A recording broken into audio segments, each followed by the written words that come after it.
For the longest time, people thought I was the calm one, the easy wife, the woman who never complained, the kind who smiled through awkward dinners, nodded through arguments, and always said, "It's fine." And for 25 years, it was easier to let them believe that. Truth is, staying quiet became my survival skill, not because I was weak, but because I was tired, tired of fighting, tired of explaining myself, tired of feeling like every word I spoke was somehow wrong. I married young. Back then, I thought love was supposed to feel safe, steady, predictable.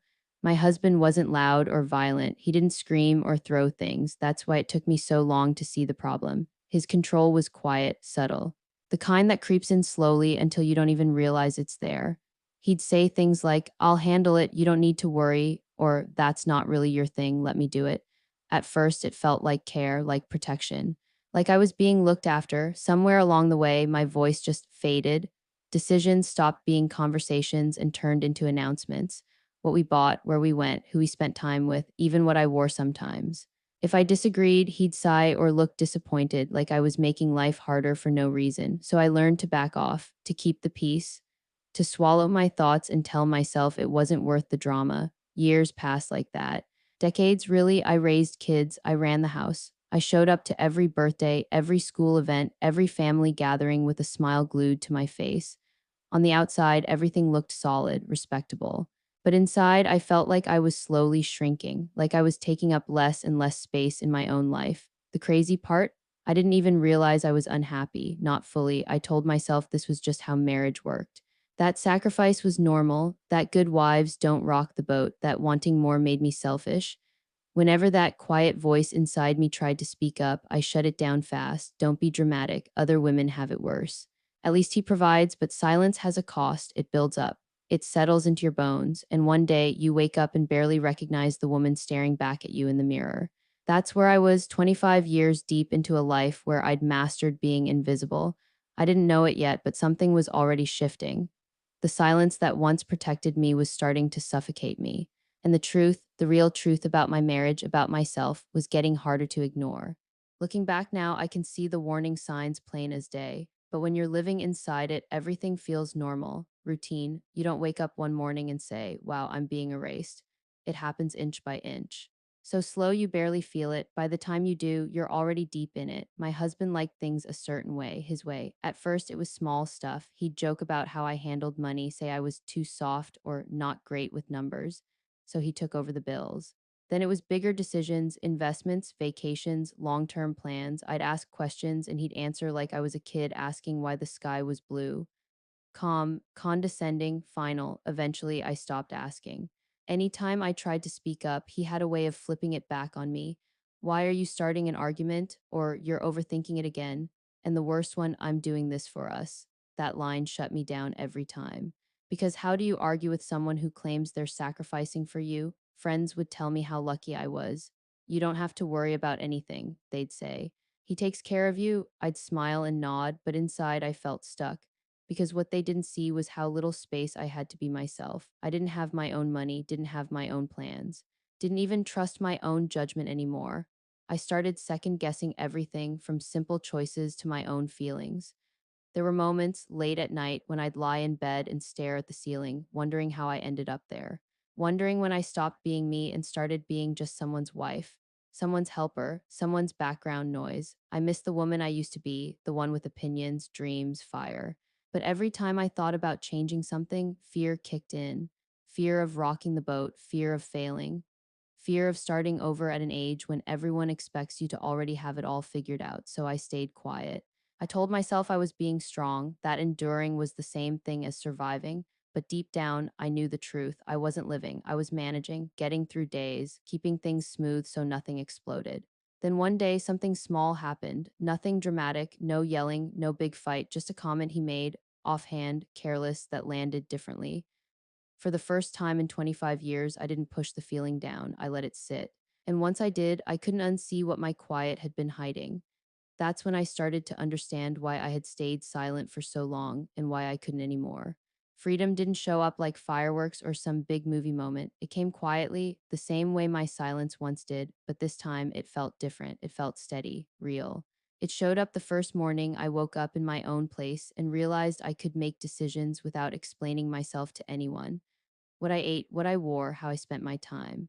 Those things sound small, but when you've spent 25 years asking permission without even realizing it, they feel huge. There were still hard days, days when bills stressed me out, days when loneliness crept in and tried to convince me I'd made a mistake. But even on the worst days, there was one thing I always had: peace. No walking on eggshells, no tension in the air, no shrinking myself to keep someone else comfortable. That peace became addictive in the best way. I started doing things just because I wanted to. I took walks in the evening. I listened to music I liked without someone commenting on it. I decorated my space the way I wanted, nothing fancy, but it felt like home because it was mine. Slowly, I rebuilt trust with myself. I stopped doubting every choice. I stopped asking, is this okay? And started asking, is this right for me? People noticed the change. Friends told me I looked lighter, stronger, happier. Some were surprised, some were inspired. A few didn't like it at all, and that told me everything I needed to know. I learned that when a woman finds her voice, it makes the wrong people uncomfortable. And that's not your problem, that's growth. I also learned something important about silence. Silence isn't always weakness, sometimes it's survival. Sometimes it's preparation, but staying silent forever, that's how you disappear. Speaking up, especially later in life, takes guts. It takes courage to admit you want more when the world expects you to settle. If you're listening to this and you feel stuck, I want you to hear me clearly. It's not too late, not at 40, not at 50, not ever. Independence doesn't mean you have it all figured out. It just means you're willing to choose yourself even when it's scary. I stayed quiet for 25 years, and when I finally understood why, I stopped judging myself for it. I forgave myself. And then I moved forward, stronger, wiser, and fully aware of my worth. That's what freedom feels like, and once you taste it, you never want to go back. That comment stuck with me longer than it should have. It replayed in my head while I folded laundry, while I washed dishes, while I lay in bed pretending to sleep. It wasn't even that harsh on the surface. Something like, you wouldn't understand, this is adult stuff, said with a half smile, like a joke. But it hit me different this time. Maybe because I was tired. Maybe because after 25 years of swallowing my feelings, my soul had had enough. I remember standing in the bathroom that night, staring at my reflection, and for the first time in a long time, I really looked at myself. I saw the lines on my face that came from stress, not age. I saw tired eyes that used to be full of life. And I thought, when did I become this quiet? That question scared me more than anything else because I didn't have a clear answer. I realized I had been trained slowly, quietly, to doubt myself, to stay small, to believe that my comfort mattered less than his control. And once that thought landed, it cracked something open inside me. I started noticing things I had ignored for years: how he interrupted me, how he made decisions without even pretending to ask, how my opinions were brushed off like background noise. None of it was new, but my awareness was. And let me tell you, once your eyes open, there's no going back. I felt angry, but not the loud kind. It was a steady, burning anger mixed with sadness and regret. Regret for all the years I told myself this is just how it is. Regret for the dreams I parked on the side because they were inconvenient. Still, fear tried to creep in. I mean, walking away after 25 years, that's scary as hell. I didn't have my own money. I hadn't worked in years. Starting over felt impossible, but for the first time, the fear of staying was bigger than the fear of leaving. That was new, that was powerful. I didn't confront him. Not yet. I didn't make big moves. What I did was quieter but stronger. I started listening to myself. I started writing things down: thoughts, feelings, moments that didn't sit right. I paid attention to how my body reacted when he spoke: tight chest, clenched jaw. That was my truth talking after years of being ignored. And one night, as simple as it sounds, I whispered to myself, I deserve more than this. No drama, no tears, just a fact. And that was the moment everything shifted. Because once a woman understands why she's been quiet for so long, staying silent stops being an option. Once that thought settled in, I deserve more, I couldn't shake it. It followed me everywhere: in the grocery store, in the car, while lying next to a man who no longer felt like home. I didn't suddenly become brave overnight. I was still scared, still unsure, but something had changed. I stopped seeing myself as trapped and started seeing myself as preparing. And that mindset shift, that was everything. I began small, quietly. I opened my own bank account for the first time in decades, just a basic one. No big deposits, just a place that was mine. I started putting a little cash aside whenever I could. Nothing dramatic, just enough to remind myself that independence wasn't some wild dream. It was a process. I also started looking for work, nothing fancy, part time, flexible, something I could handle. I felt rusty as hell at first. Filling out applications made me realize how much confidence I'd lost. But instead of quitting, I pushed through the discomfort. Every rejection stung, but it also lit a fire. I wasn't asking for permission anymore. I was choosing myself at home. The tension grew. He noticed the change, even though I hadn't said a word. Control freaks always do. He asked where I was going more often, questioned my spending, made comments like, "You're acting different lately." I just smiled and said, "I guess I am." That answer alone rattled him more than any argument ever could because I wasn't defensive. I wasn't explaining. I was calm, grounded.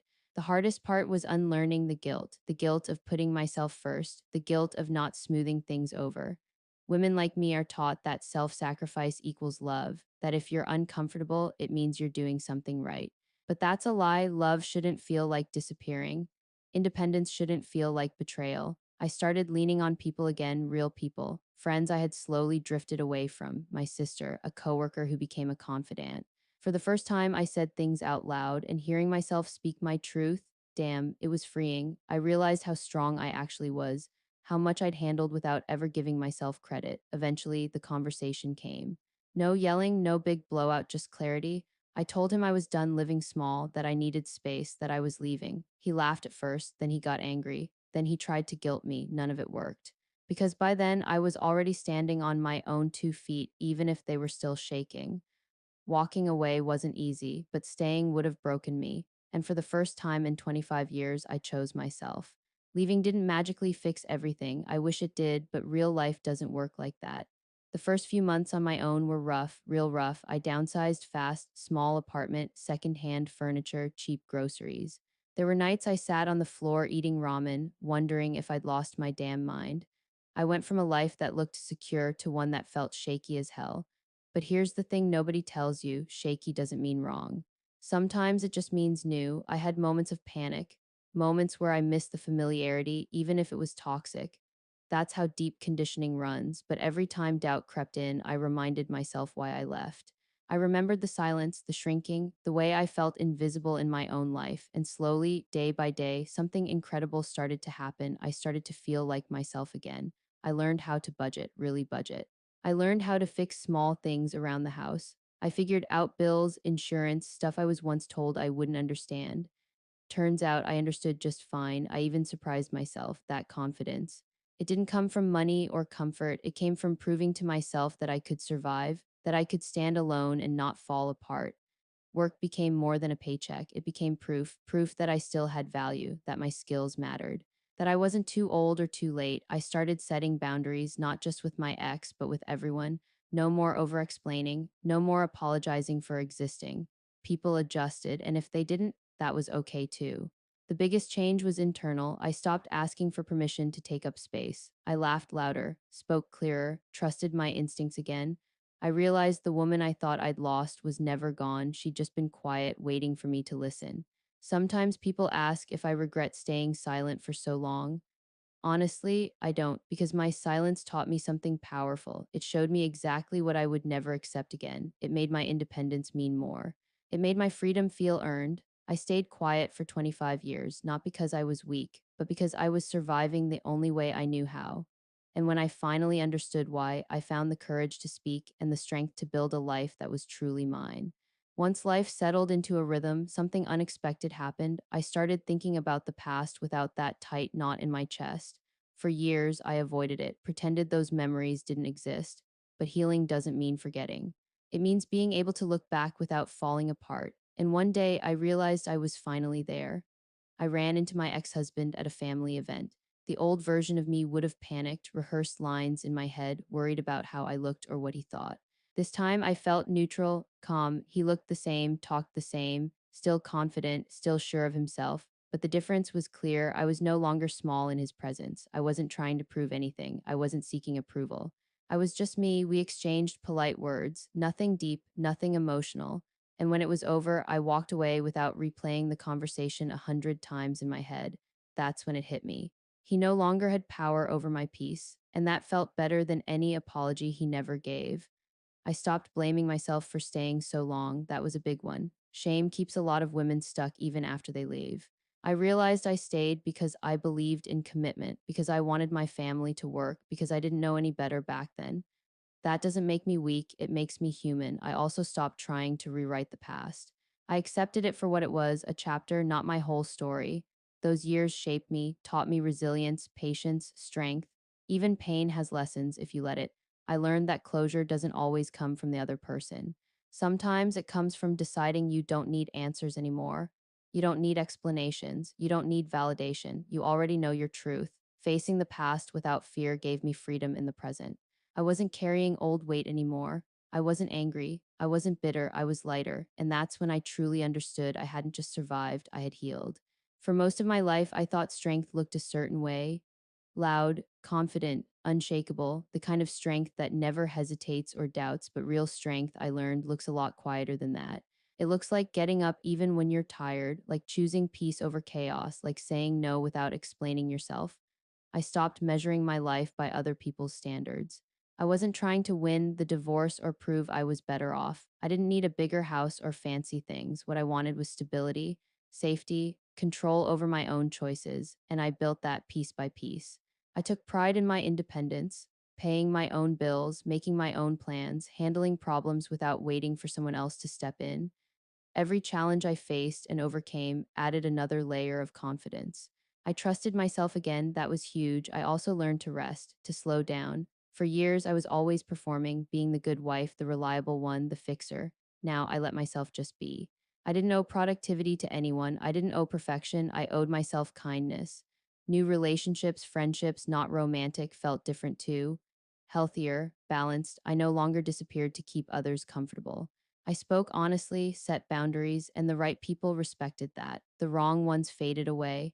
Strength isn't about never breaking, it's about rebuilding yourself when you do. It's about learning who you are when no one is controlling the narrative anymore, and standing by that woman. If I could go back and talk to the woman I was 25 years ago, I wouldn't tell her to leave sooner. I wouldn't judge her or rush her. I'd simply tell her this: you're not crazy, you're not asking for too much, and your voice matters. So many women stay quiet because they think that's what love requires, because they're scared of change, because they don't see a way out yet, and that's okay. Everyone's timeline is different. But here's the truth: I wish someone had told me earlier that independence isn't selfish. It's survival. You don't need permission to want more. You don't need a dramatic breaking point to choose yourself. And it's never too late to start over, no matter how long you've been silent. I stayed quiet for 25 years, and when I finally understood why, I stopped punishing myself for it. I honored the woman who endured. And I became the woman who chose freedom. If you see yourself in this story, know this: you're stronger than you think, and when you're ready, your voice will still be there, waiting. If this story felt familiar, if any part of it sounded like your life or the life of someone you love, know this: you're not alone. Silence has a way of convincing us that our pain is personal, that we're the only ones carrying it. But stories like this exist because so many women have lived them, survived them, and rebuilt themselves from the ground up. If you're comfortable, share your thoughts in the comments. You don't have to explain everything. Even a few words can be enough. Sometimes just being heard is the first step toward healing. And if you're still in that quiet place, still figuring things out, that's okay too. Take your time. Your strength isn't going anywhere.